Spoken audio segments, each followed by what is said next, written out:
anashughulika na maisha ya mwanadamu kwa 100%. Matatizo yako yote uyakusanye, yamepata majibu kwenye Injili. Hakuna lililosalia, maana Yesu Kristo amejitambulisha kuwa yeye ni mfalme. Katika falme zote za dunia hakuna ufalme unapita ufalme wa Yesu Kristo.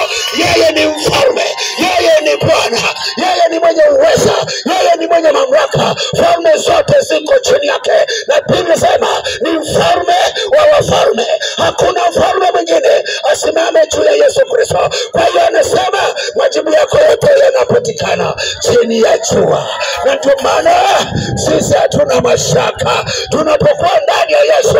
Tunajua yuko mfalme Yesu ambaye ndiye mwenye kutetea shida zetu zote. Hatuna mashaka. Alafu Marko anasema Yesu alivyo mwaminifu, yeye ni mtumishi, yuko tayari kukutumikia. Hana mashaka, hana hofu, hata kama wewe huna hela. Unajua, kwa kanuni ya kibinadamu huwezi kuwa na mtumishi kama huna hela. Hicho ndio ujue. Jina la Bwana libarikiwe. Yaani huwezi kuwa na mtumishi kama huna hela. Lazima uwe unamiliki kibubu ndio unaweza kuwa na mtumishi. Na kanuni ya Mungu ilivyo, kadiri ambavyo mfuko wako unaongezeka ndivyo na watumishi wanavyoongezeka.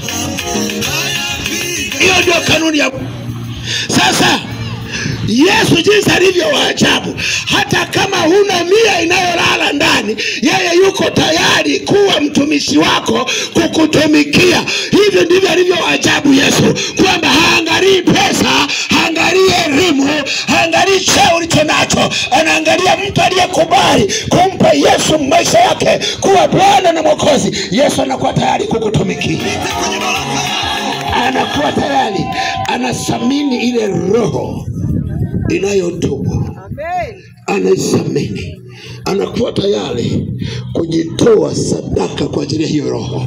Na ndio maana alikubali kufa msalabani ili azikomboe roho zote zilizokuwa zimechukuliwa mateka na shetani.